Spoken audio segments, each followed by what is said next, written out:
Okay, guys, I'm going to take you through multiple time frame analysis, and I'm going to show you how I use it every day in my trading. So the question is why should you look at multiple time frames? Because you kind of want to get an idea of from different perspectives, and you want to kind of take a look at least for macro purposes, you can get a pretty good idea and a sense of where market wants to go by starting from the top and working your way down. So let's just take it from the top here. Let's go all the way to a monthly chart and let's analyze. This is the S&P 500. This is just the micro contract, and I use the micro contract here because it's a clean chart. My actual ES chart is already marked up, and I just want to show you guys what this looks like. So let's walk through.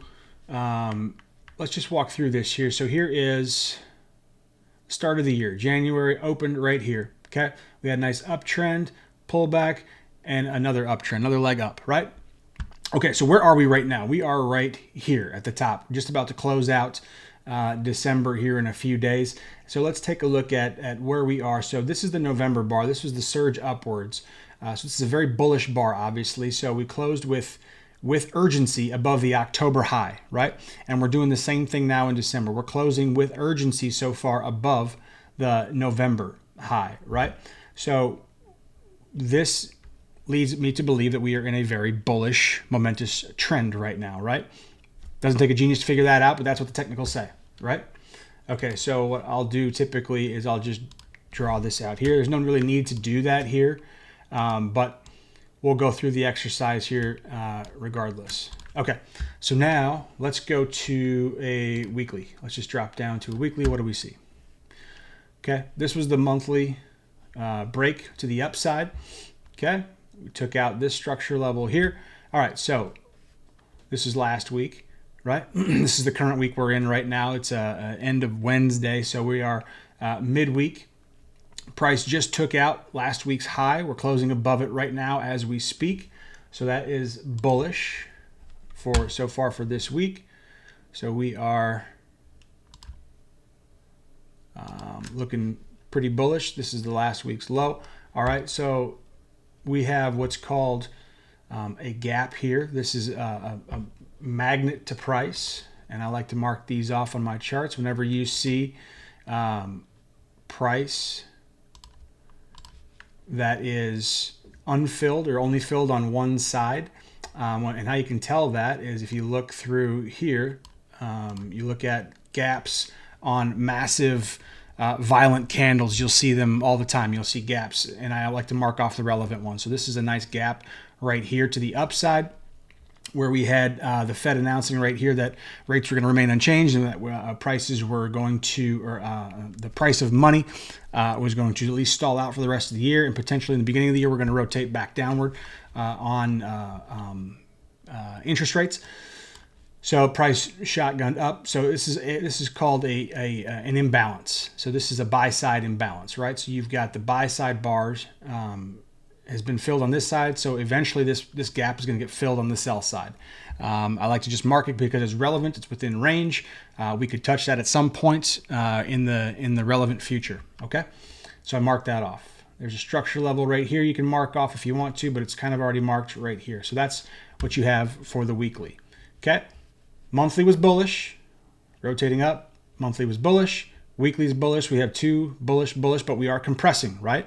You notice a big bar up, a shorter bar up. Still up, but it's shorter. And so we're going to see how this week plays out. Okay, so now let's drop down to the daily. The daily chart, right here, this is the weekly high, the weekly range high.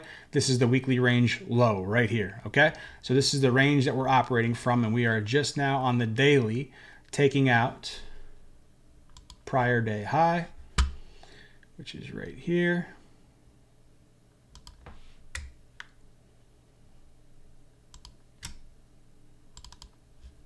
And I'll mark that red. I also like to mark off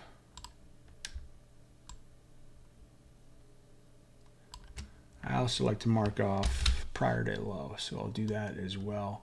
And those are just relevant levels that I like to put on my chart that tell me kind of what's what. Okay, So there's your daily, and we're closing above. Again, you can see the compression, right? We had a nice surge here, compressed a little bit higher, and now we've compressed a little bit, but it's looking like we're on a verge of a breakout that I thought was going to take place today. Didn't happen because we didn't break out of this weekly range, and now we are starting to break out of it a little bit. Okay, so now you've got your daily. What other things are relevant in this chart? Well, let's go back.